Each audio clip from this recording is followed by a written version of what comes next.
My name is Steven Stanek-Scott. I am the construction director at Habitat for Humanity, the St. Vrain Valley in Longmont, Colorado. We build affordable housing. We try to do that for the people that are in our community.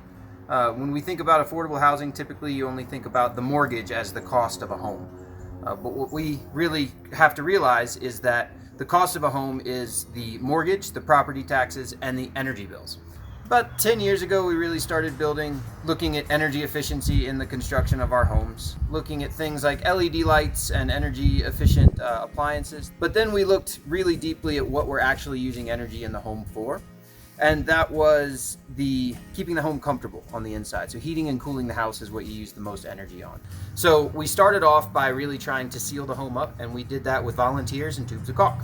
So we went through the house and we were very diligent and deliberate about closing off any sort of openings that we could find anywhere to the exterior with caulk. Most commercial builders don't have the labor force that we do. Since we do have a lot of volunteers that come out, many hands make for light work.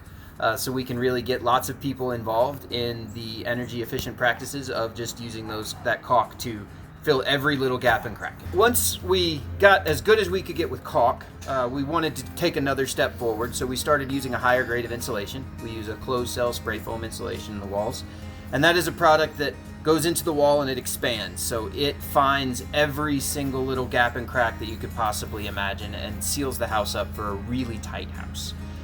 So when you have a really tight house, though, that can cause other issues. So then we started to think about indoor air quality, and indoor air quality became really important.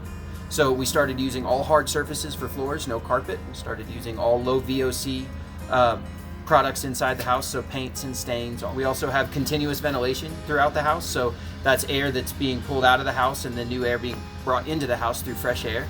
And that just makes for the indoor air ups the indoor air quality, but it does it mechanically, so it doesn't take away from the efficiency of the heating and cooling system. These homes that we're here at, they are actually going to be our first all-electric homes. We are able to go to all-electric, including heating and cooling, because of those energy-efficient heating and cooling practices that we talked about. The benefit to getting away from gas is it's one less utility cost in general for the homeowner over a long period of time, but it's also one less cost burden on Habitat to actually bring that utility to the home. So these houses have all electric heat pump mini split technology on the inside, which actually heats the house in the winter, and it cools the house in the summer. So it acts as both heating and air conditioning. We're actually planning a solar project. This is kind of a test case for us here on at these homes in Longmont. We're going to be doing a new type of solar that is actually in the ground. It's going to be lined into the sidewalks of the houses.